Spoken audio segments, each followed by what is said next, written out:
काली और गोरी बहू ने दी सास को पहली साड़ी। धवलगढ़ गांव में रहने वाली दुलारी देवी के 2 बेटे थे, राम और रौनक। सवेरे सवेरे दुलारी सफाई में जुटी हुई थी, तभी ग्वालन गोमती किवाड़ खटखटाती है। भीतर आजा गोमती, दरवाजा खुला हुआ है। तेरे कानों की तो दाद देनी पड़ेगी दुलारी। मुझे समझ नहीं आता कि मेरे किवाड़ पर कदम रख दे तो भाप कैसे जाती है कि मैं हूँ, क्योंकि तेरे सिवा इतनी भोर मेरे घर कोई नहीं आता। चल जल्दी से दूध दे दे, आज सारा घर बिखरा है, इसलिए तुझसे 2 घड़ी बतिया भी नहीं सकती। तभी बोलती हूँ कि बहू घर ले आ ताकि तुझे भी छुट्टी मिले। चलती हूँ। गोमती की बात दुलारी के मन में घर कर जाती है और वह कहती है, बात तो एकदम पते की बोल गई गोमती। मेरे दोनों अनमोल रतन ब्याह के लायक हो गए हैं। बहू आ जाएगी तो दिन भर की खटनी से पीछा छूटेगा और पका पकाया खाना भी मिलेगा। अगले दिन दुलारी अपने बड़े बेटे राम की तस्वीर पंडित जी को दे देती है, मगर राम कोहिना से शादी करके घर आता है। ये देख दुलारी भौचक्की हो जाती है। माँ, ये कोहिना है, मेरी बीवी और आपकी बहू। हे राम, ये दिन देखने से पहले मुझे मौत क्यों नहीं आ गई। अरे ऐसी दिन के लिए तुझे पाल पोस कर बड़ा किया था, हर दिन हड्डियां तोड़कर तुझे पढ़ाया लिखाया, पैरों पर खड़ा किया ताकि तू खुद ब्याह कर ले। अरे दुनिया की बाकी कुंवारी लड़की मर गई थी क्या, जो इस काली कमली से ब्याह कर लाया। कितना पक्का रंग पाया है इसने। सास की कड़वी बातें सुनकर काली बहू की आस टूट कर बिखर जाती है। उसकी आंखों से आंसू बहने लगते हैं। ये देखकर राम झुंझलाकर कहता है, बस कीजिए माँ, कोहिना का रंग भले पक्का है, मगर इसके मन में किसी के लिए छल कपट नहीं है। काश कि आप देख पाती। चलो कोहिना। जैसे ही राम कोहिना को लेकर कमरे का रुख करता है, दुलारी अपने दिमाग के घोड़े दौड़ाते हुए कहती है, राम के देखा देखी कहीं मेरा रौनक भी बिना बैंड बाजा बारात के बहू ले आएगा तो मेरे आस का सत्यानाश हो जाएगा। अब जितनी जल्दी हो सके उसकी शादी कर दे दुलारी। ये सोचकर चटमंगनी पटब्याह का पैतरा आजमा कर दुलारी बन जाती है श्वेता की सास। श्वेता वैसे तो बेहद सुंदर थी, मगर रईस घर से होने के कारण वह बेहद घमंडी थी। आजा श्वेता बहू, अपने सुंदर पैरों की छाप इस घर में बिखेर कर इस घर में घिरे अंधियारे को खत्म कर दे। सासू माँ, आप चिंता मत कीजिए, अब मैं आ गई हूँ ना। मेरे गोरे चिट्टे रंग से घर का चप्पा चप्पा चमक उठेगा।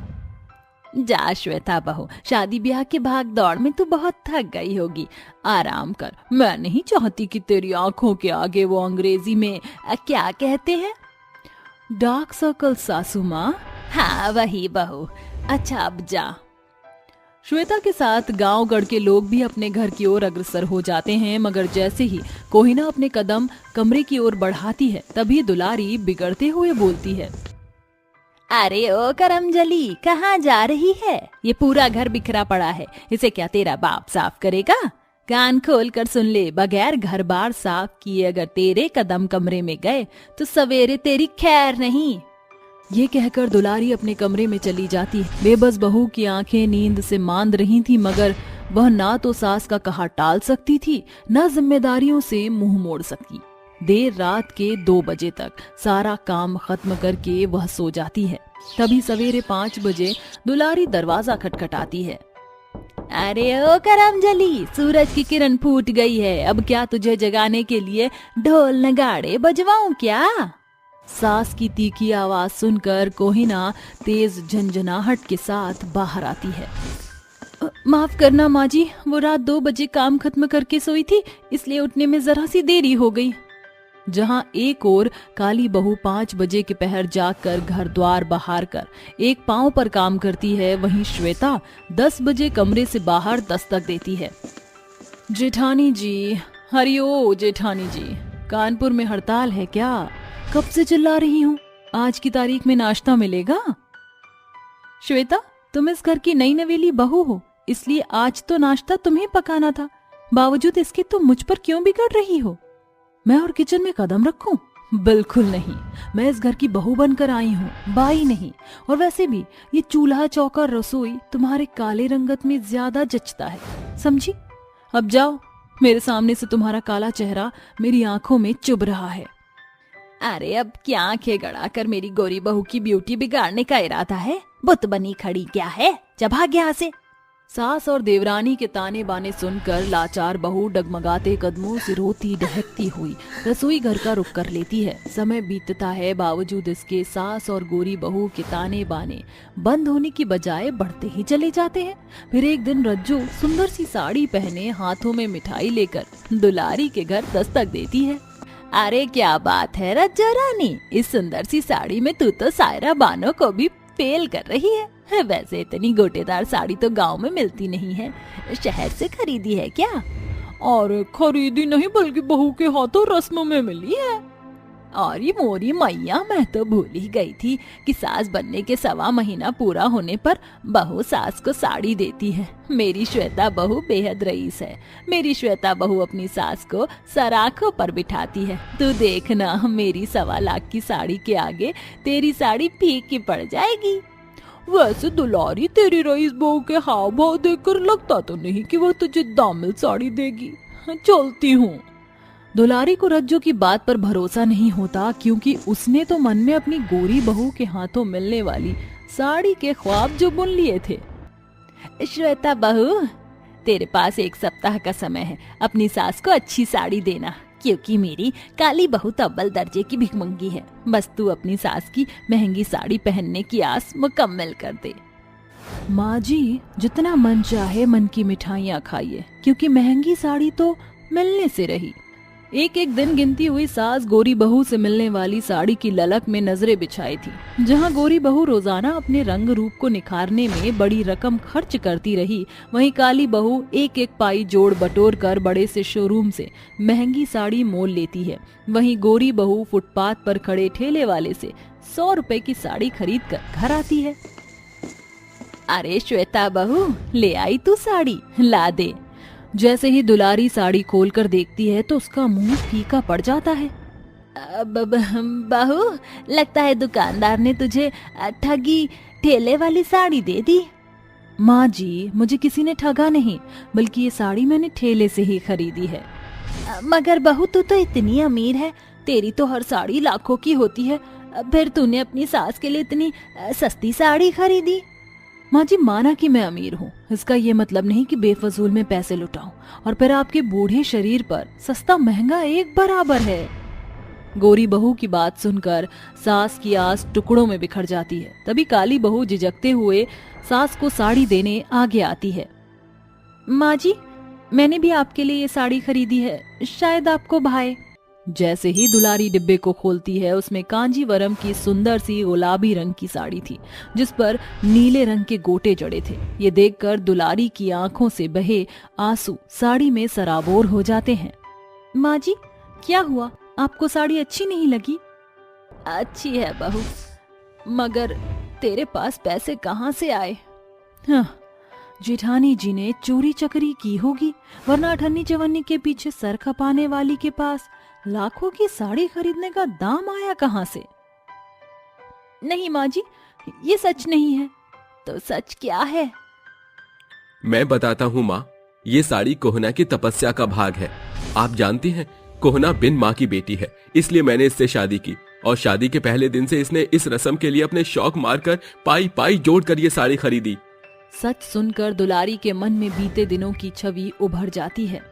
बहू, मैंने हर दिन तेरी हंसी उड़ाई, कभी तुझसे मीठे मुंह बात नहीं की, फिर भी तूने आज मेरा इतना मान बढ़ाया, क्यों? क्योंकि माँ जी, मेरे लिए आप सास नहीं माँ हैं, और भला माँ की बातों का कौन बुरा मानता है? अपनी काली बहू की बात सुनकर सास की आंखों से पश्चाताप की बूंदों की बदरा बरस पड़ती है। आखिरकार काली बहू को सास का स्नेह हासिल हो जाता है। एक बहू की 5 छोटी ननद। चारों तरफ खुशी का माहौल था, सभी लोग जश्न मना रहे थे। एक मंडप में गंगा की शादी प्रेम से हो रही थी। गंगा से शादी करके प्रेम उसे अपने घर ले आता है। प्रेम की माँ करिश्मा अपनी बहू का स्वागत करती है। अरे आओ आओ बहू, अंदर आओ, स्वागत है तुम्हारा। गंगा के अंदर आते ही उसकी 5 छोटी ननद उससे कहती हैं, भाभी जरा घूंघट तो उठाओ, मुझे आपका चेहरा देखना है। अरे भाभी आपका लहंगा कितना सुंदर है। गंगा अपना घूंघट ऊपर करती है और कहती है, अरे वाह, तुम पांचों तो बहुत प्यारी हो। ऐसा कहकर गंगा अपनी पांचों ननद को गले से लगा लेती है, जिसके बाद करिश्मा गंगा को अपने बेटे के कमरे तक छोड़ आती है। देख बहू, आज से इस घर की सारी जिम्मेदारियां तेरी हुई। तेरी 5 छोटी छोटी नंद हैं जिनकी जिम्मेदारी तेरे सर पर है। देख बहू, मैं तुझसे कुछ छुपाना नहीं चाहती। मैं कैंसर की मरीज हूँ, मुझे कभी भी कुछ भी हो सकता है, इसलिए आगे चलकर तुझे इस घर को जोड़ कर रखना है। ये सुनते ही गंगा की आंखों में आंसू आ जाते हैं और वो अपनी सास से कहते हैं, माँ जी, पहले ही भगवान ने मुझसे मेरी माँ को छीन लिया था, जिसके बाद आप एक माँ बनकर मेरी जिंदगी में आई और अब आप भी मेरी जिंदगी से चली जाओगी। लगता है कि मेरी जिंदगी में माँ का सुख है ही नहीं। बहू, सबके जीवन का एक मूल्य होता है। मेरे जीवन का जो मूल्य था शायद वह अदा हो चुका है। अब तू अपने जीवन का मूल्य चुका। ऐसा कहकर करिश्मा वहां से चली जाती है, जिसके बाद प्रेम अपने कमरे में आता है और गंगा से बातें करने लगता है। हम एक दूसरे को अच्छे से जानते भी नहीं हैं और अचानक से हमारी शादी हो गई, इसलिए हमें पहले एक दूसरे के बारे में जान लेना चाहिए, है ना? अपनी सुहागरात वाले दिन प्रेम अपनी पत्नी गंगा से खूब सारी बातें करता है। उनकी वो रात ऐसे ही गुजर जाती है। अगले दिन जैसे ही सवेरा होता है, गंगा एक संस्कारी बहू की तरह सुबह ही पूजा पाठ करके सबके लिए नाश्ता बना लेती है और अपनी पांचों ननद को प्यार से उठाकर उनसे कहती है, अरे तुम सभी अभी तक सो रही हो? चलो अब उठ जाओ, मैंने तुम सभी के लिए नाश्ता बनाया है। गंगा अपने पति और अपनी सास के साथ साथ अपनी पांचों ननद का बहुत अच्छे से ख्याल रखती है। ऐसे ही धीरे धीरे कुछ दिन बीत जाते हैं, जिसके चलते अब करिश्मा का कैंसर बहुत ज्यादा बढ़ जाता है।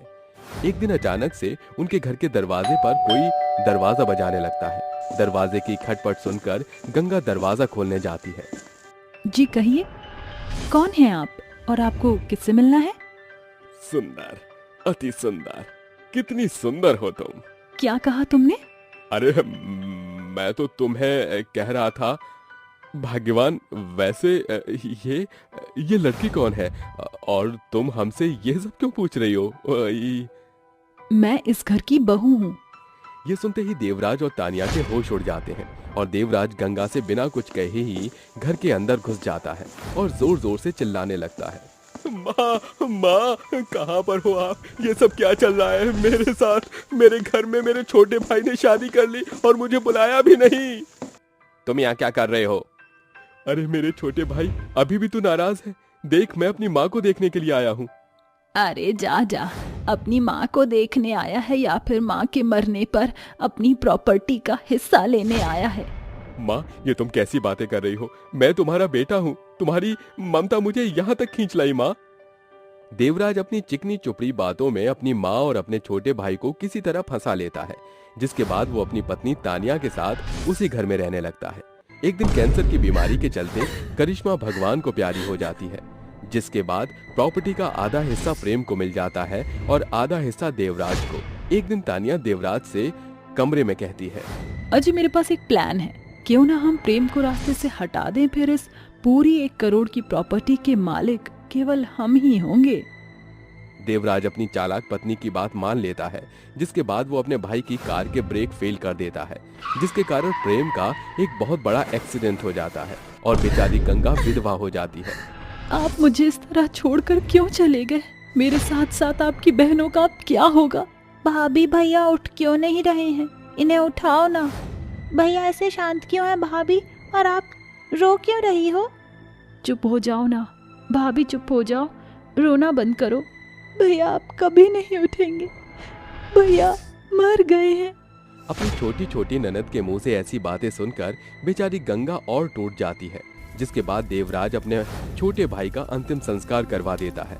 प्रेम के मरने के बाद तानिया गंगा और उसकी 5 छोटी ननद से कहती है, अब तुम्हारा पति इस दुनिया में तो रहा नहीं, इसलिए इस घर में भी तुम्हारा कोई अधिकार नहीं। अब इन 5 को यहाँ से ले जाओ। दीदी, हमारे ऊपर मेहरबानी कीजिए। इतनी रात के समय मैं अपनी 5 ननद के साथ कहाँ जाऊंगी? हमें इस घर के एक छोटे से कोने में जगह दे दीजिए। अब इस घर में तुम्हारी कोई जगह नहीं है, जाओ निकल जाओ यहाँ से। देवराज गंगा को उसकी पांचों छोटी ननद के साथ धक्का देकर घर से बाहर निकाल देता है, जिसके बाद बेचारी गंगा अपनी पांचों ननद का हाथ थामकर चलने लगती है। क्यों भगवान क्यों तूने मेरे साथ ऐसा किया? पहले मेरे जन्म के पश्चात तूने मुझसे मेरी माँ को छीन लिया, और जब मुझे मेरी माँ जैसी सास मिली तो तूने उसे भी मुझसे छीन लिया। एक दोस्त जैसा पति मिला, तूने उसे भी मुझसे छीन लिया। अब मैं बिल्कुल अकेली हो गई हूँ। मैं अपनी पांचों ननद का ख्याल कैसे रखूंगी? गंगा रोती हुई अपनी पांचों ननद के साथ एक पेड़ के नीचे जाकर बैठ जाती है। तभी बारिश होने लगती है और वो सभी भीगने लगते हैं। तभी उनके सामने एक कार आकर रुकती है, जिसमें से एक आदमी निकलकर बाहर आता है। आनंद, तुम यहाँ कैसे? अरे मेरी छोड़ो, और तुम मुझे ये बताओ कि तुम्हारी ये हालत कैसे हुई, और ये छोटी बच्चियां कौन है? गंगा अपने ऊपर बीती हुई सभी बातें आनंद को बताती है। आनंद उसका बचपन का दोस्त था, जो उससे मन ही मन बहुत प्यार करता था। वो गंगा के साथ उसकी पांचों ननद को अपने घर ले आता है। देखो गंगा, इस घर को अपना ही घर समझो। तुम्हें किसी भी चीज की जरूरत हो तो मुझे बता देना। आनंद गंगा के साथ साथ उसकी पांचों ननद का बहुत अच्छे से ख्याल रखता है। ये सब देखकर गंगा बहुत खुश होती है, लेकिन वो एक दिन आनंद से कहती है, आनंद, तुमने हमारी मुसीबत में हमारा बहुत साथ दिया, और अभी भी तुम हमारा साथ दे रहे हो, लेकिन मैं तुम्हारे आगे हाथ जोड़ती हूँ। मुझे अपने एहसानों तले मत दबाओ। मैं कुछ करके अपनी पांचों ननद का पेट पालना चाहती हूँ। मैं जानता हूँ गंगा, तुम बहुत आत्मनिर्भर हो। मैं अपने एहसानों तले तुम्हें दबाना नहीं चाहता। अगर तुम काम करना चाहती हो तो मैं तुम्हें अपनी कंपनी में नौकरी दे सकता हूँ। आनंद गंगा को अपनी कंपनी में नौकरी दिलवा देता है, जिसके बाद गंगा एक अच्छी खासी नौकरी करके अपने पांचों ननद का अच्छे से ख्याल रखने लगती है, और वो उन्हें एक अच्छे स्कूल में पढ़ाने के लिए भी डाल देती है, जिसके बाद वो उनकी परवरिश करती है। वहीं दूसरी तरफ आनंद गंगा को एक तरफा प्यार करता रहता है, लेकिन वो उसे अपने प्यार के बारे में कभी नहीं बताता, ताकि वो उसे दोबारा खो न सके। अगर हौसले की बुनियाद मजबूत हो तो हर मुसीबत का समाधान निकल आता है। इंसान का अंदर से मजबूत होना जरूरी है, फिर चाहे बाहर से वो कितना भी कमजोर क्यों ना हो। मायके से अच्छा ससुराल। पायल अपने चाचा चाची के साथ धौलपुर गांव में रहती थी। पायल की चाची चांदनी बेहद ही कामचोर और कसाई किस्म की औरत थी। वह खुद से कभी एक गिलास पानी भी नहीं पीती थी। पायल, ओ पायल, कहाँ मर गई कामचोर? पायल भागकर अपनी चाची के पास आती है। चाची, आपने बुलाया? हाँ हाँ, जाकर जल्दी से मेरे लिए मलाई मार के अदरक इलायची की कड़क चाय बना कर ला, साथ में प्याज पालक के पकौड़े भी।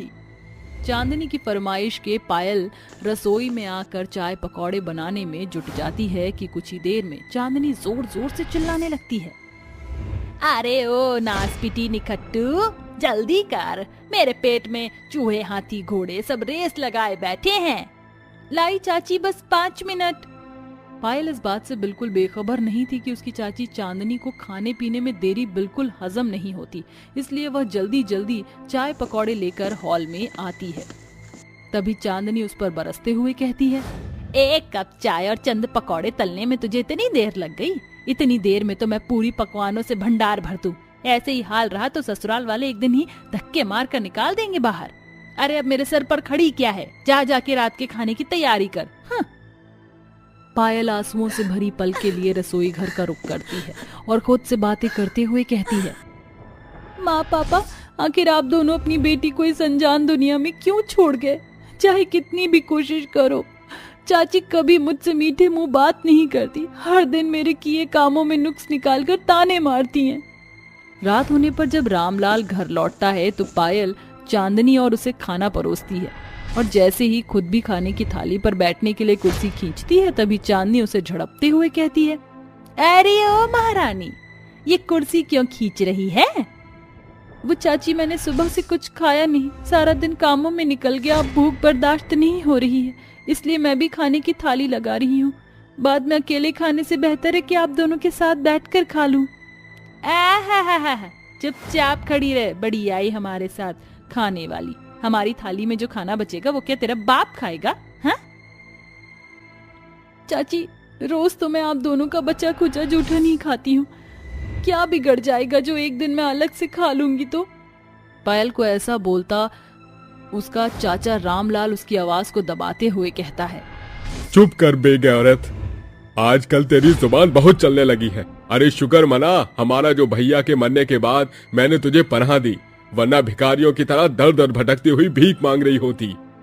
रामलाल के कड़वे शब्द पायल के सीने में फांस की तरह चुभ रहे थे, जिसके बाद वह रोती बिलखती हुई कमरे में चली जाती है। दिन बीतते हैं। एक रोज रामलाल चांदनी से कहता है, अरे सुनती हो भाग्यवान, बड़ी उम्दा खबर लाया हूँ। अरे तो बताओ भी, बात क्या है? पायल के लिए एक बड़ा अच्छा रिश्ता हाथ लगा है। एक पैसे की मांग नहीं है उनकी। इसे हमारे 2 फायदे हैं। इसके ब्याह की जिम्मेदारी से पीछा छूटेगा और भाई साहब के इस प्रॉपर्टी पर भी हमारी पूरी दावेदारी जम जाएगी। अपने स्वार्थ को साधते हुए रामलाल और चांदनी पायल की शादी एक बड़े परिवार में कर देते हैं, मगर बहू बनी पायल के मन में बार बार ससुराल वालों की चिंता उमड़ घुमड़ रही थी। पता नहीं मेरे ससुराल वाले मेरे साथ कैसा बर्ताव करेंगे। जब मेरे खुद के सगे चाचा चाची मेरे ना हो सके तो ससुराल तो शासन का दूजा नाम है। पायल अभी ऐसा सोच ही रही होती है कि उसकी सास सीता कहती है, अरे बहू रानी कहाँ खो गई? भीतर आओ, मैं तुम्हें सबसे मिलवाती हूँ। ये है तुम्हारे ससुर, ये जेठानी ज्योति, ये निम्मी तुम्हारी ननद और मैं तुम्हारी सास। पायल को अंदर ही अंदर ससुराल वालों का खौफ खाए जा रहा था। उसके चेहरे पर उभरी हुई झिझक देखकर उसकी जेठानी ज्योति कहती है, पायल तुम थक गई होगी, जाओ जाकर आराम करो। पायल अपने कमरे में आकर गहरी नींद में गुम हो जाती है और अगली सुबह 10 बजे उसकी आंख खुलते ही उसकी निगाह घड़ी की ओर घूम जाती है। शादी के पहले दिन मैं इतनी देर से उठ रही हूँ, पता नहीं मेरी सास ननद और जेठानी मुझे कितना सुनाएंगी। इसी डर के साथ बेचारी बड़ी झुंझुलाहट के साथ नहा धोकर रसोई में आती है, जहाँ ज्योति कहती है, अरे पायल तुम यहाँ? मैं तो तुम्हारे कमरे में ही चाय ला रही थी। जेठानी जी मैं जानती हूँ आप मुझसे नाराज हैं, मुझे माफ कर दीजिए। मुझे इतनी देर से नहीं जागना चाहिए था, पता नहीं कैसे मैं इतनी देर तक सोती रह गई। पायल की आंखों में उभरी उथल पुथल और बड़ी बेचैनी को देखकर ज्योति उसे सहलाते हुए सुलझा सा जवाब देती है, अरे पायल इतना परेशान क्यों हो रही हो? देखो सारा काम खत्म हो चुका और मुझे जेठानी जी नहीं जीजी कहकर बुलाना, मुझे बहुत अच्छा लगेगा। ये लो ये चाय पापा जी को दे आओ। पायल सर पर पल्ला किए अपने ससुर को चाय देते हुए धीमी आवाज में कहती है, ये लीजिए ससुर जी चाय। ये क्या पायल बहू, आज के जमाने में ये पल्लूश? शायद तुम्हें पता नहीं कि हमारे ससुराल वाले पर्दा प्रथा को प्रोत्साहित नहीं करते। मगर ससुर जी मैं तो इस घर की बहू हूँ। बहू? इस घर आंगन को ससुराल नहीं बल्कि मायका मान ले, और मुझे अपनी माँ। इस घर में बहू और बेटी का बराबर दर्जा है। ये सुनकर पायल की आंखों के आगे अपने चाचा चाची के सौतेलेपन की छवि उभर आती है, जिसके साथ बहू की आंखों से आंसू छलक पड़ते हैं। मेरे ससुराल वाले इतने खुले विचारों के हैं, तू तो खामखा ही खौफ खा रही थी पायल। देखते ही देखते दिन ढल जाता है और दोनों देवरानी जेठानी मिल बांट कर खाना बनाकर मेज पर लगाती हैं। सभी को खाना सर्व करके पायल खड़ी हो जाती है। तभी उसकी ननद निम्मी कहती है, अरे पायल भाभी आप खड़ी क्यों हो? आइए ना हमारे साथ बैठकर खाइए। अभी ननद को खाने के खातिर जोर कसता देखकर पायल झिझकते हुए बोलती है, मगर निम्मी ऐसे कैसे? पहले तो घर के बड़े खाते हैं फिर बहू। ये सुनकर बहू की सास सीता मुस्कुराते हुए उसे खाने की मेज पर बैठाकर खाने की थाली परोस कर कहती है, बहू तुझे कहा था ना कि इसे ससुराल समझने की बजाय अपना मायका मान। खाने का असल मजा तो पूरे परिवार के बीच आता है। चल अब खाना शुरू कर, तेरे पहले निवाले के बाद हम खाएंगे। ये पहली बार था जब पायल के सामने जूठन से भरी थाली की बजाय प्यार दुलार से भरपूर खाना था। पायल के लिए उसकी दुनिया पूरी तरह से बदल चुकी थी। खाने का पहला कौर खाते ही बहू की आंखों से खुशी के अनूठे आंसू उमड़ पड़ते हैं और वह बेझिझक बोलती है, मैं कितनी खुशकिस्मत हूँ जो मुझे इतना सुनहरा ससुराल मिला है। मैं हमेशा अपनों के प्यार को तरसती रही, हमेशा चाचा चाची में उस प्यार भरी छवि को खोजती रही, मगर उन्होंने मुझे सिर्फ दुत्कारा। मगर आज मुझे अनाथ के पास माँ जैसी सास, पिता जैसे ससुर, सहेली जैसी ननद और बहन से बढ़कर जेठानी मिली है, और एक ऐसा जीवन साथी जिसने मुझे खुशी से स्वीकारा। आज मुझे सही मायनों में मायका मिल गया। भगवान सभी लड़की को ऐसा ही ससुराल दे। जिस अपनेपन की चाहत पायल को उसके मायके से थी वह ससुराल में पूरी होती है। किसने सोचा था कि पायल को मायके से बढ़कर प्यार दुलार करने वाला ससुराल मिलेगा। आज पायल के हक की खुशियां उसकी झोली में आ ही गईं। जादुई दूध का कुआं।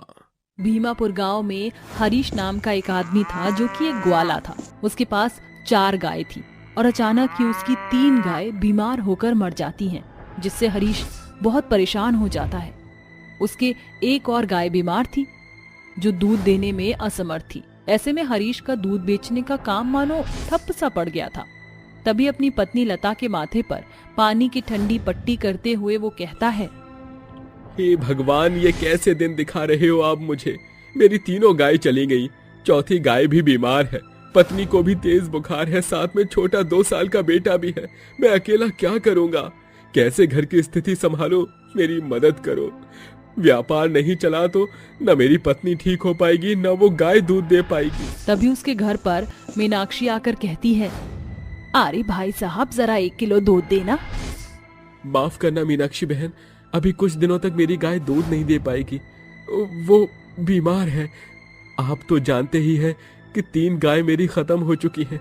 आप कहीं और से दूध ले लीजिए फिलहाल। ठीक है भाई साहब, आप कहते हैं तो मैं कहीं और से ले लेती हूँ अभी।